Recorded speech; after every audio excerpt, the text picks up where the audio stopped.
we are asked to simplify the following square roots. Notice how these square roots contain variables. We simplify square roots with variables just like we simplify other square roots, except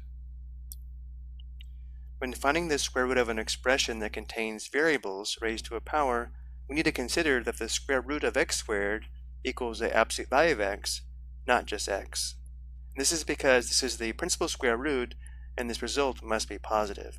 For example, if we consider when x is equal to, let's say, -5, we would have the square root of the square of -5 equals the absolute value of -5. Simplifying, we get the square root of 25 equals 5, which is true because this is the principal square root. Notice how without the absolute value on the right side, we would have the square root of 25 equals -5, which is not true because this is the principal square root. So in general, when simplifying a square root, if a variable outside the square root has an odd exponent, an absolute value is needed. Let's look at one more example.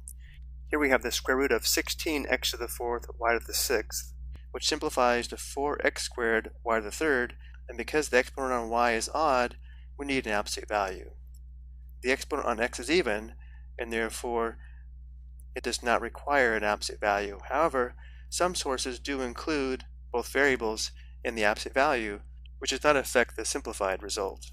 And again, the reason we need an absolute value around y to the third is because if y is negative, y to the sixth would be positive, but y to the third would be negative, and it has to be positive.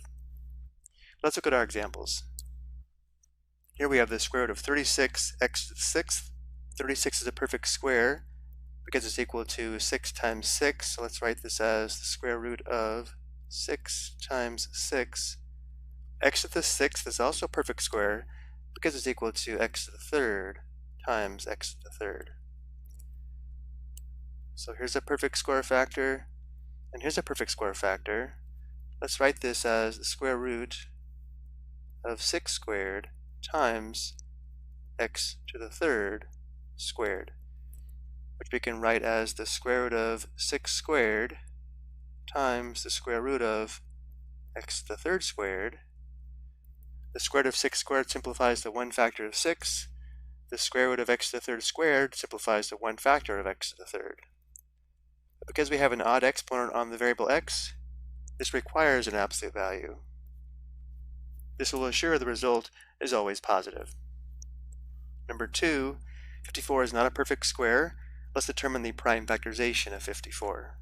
54 is equal to 6 times 9. 6 equals 2 times 3. 9 equals 3 times 3.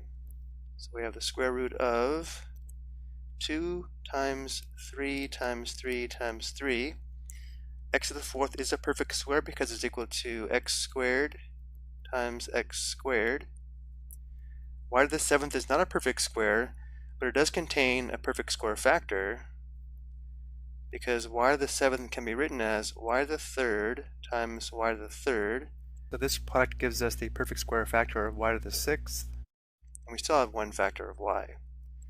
Now let's circle the perfect square factors, which would be 3 times 3, x to the second times x to the second, as well as y to the third times y to the third. Let's go ahead and write this again, changing the order of multiplication and using exponents. Let's write this as 3 squared times x to the second squared times y to the third squared times 2 times 3 times y.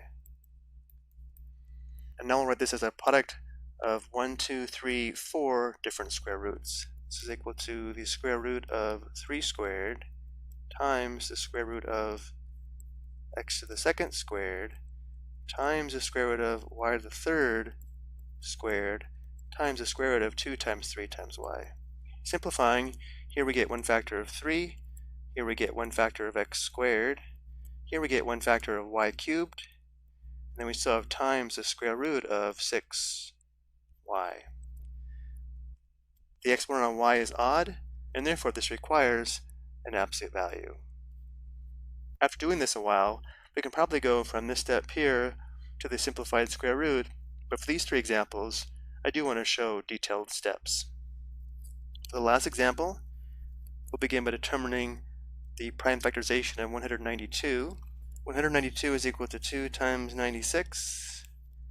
96 is equal to 2 times 48. 48 is equal to 6 times 8. 6 equals 2 times 3. 8 equals 2 times 4. 4 equals 2 times 2. So we have 1, 2, 3, 4, 5, 6 factors of 2 and a factor of 3. X squared is a perfect square because it's equal to x times x. Y the third does contain a perfect square factor. Y cubed does contain a perfect square factor. It's equal to y times y times y. And z the 12th is a perfect square factor because it's equal to z to the 6th times z to the 6th. Now we'll circle the perfect square factors.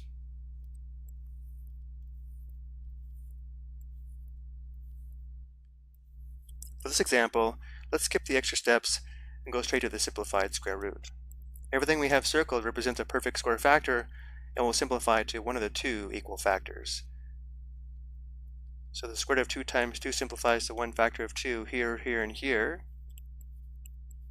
The square root of x times x simplifies to one factor of x.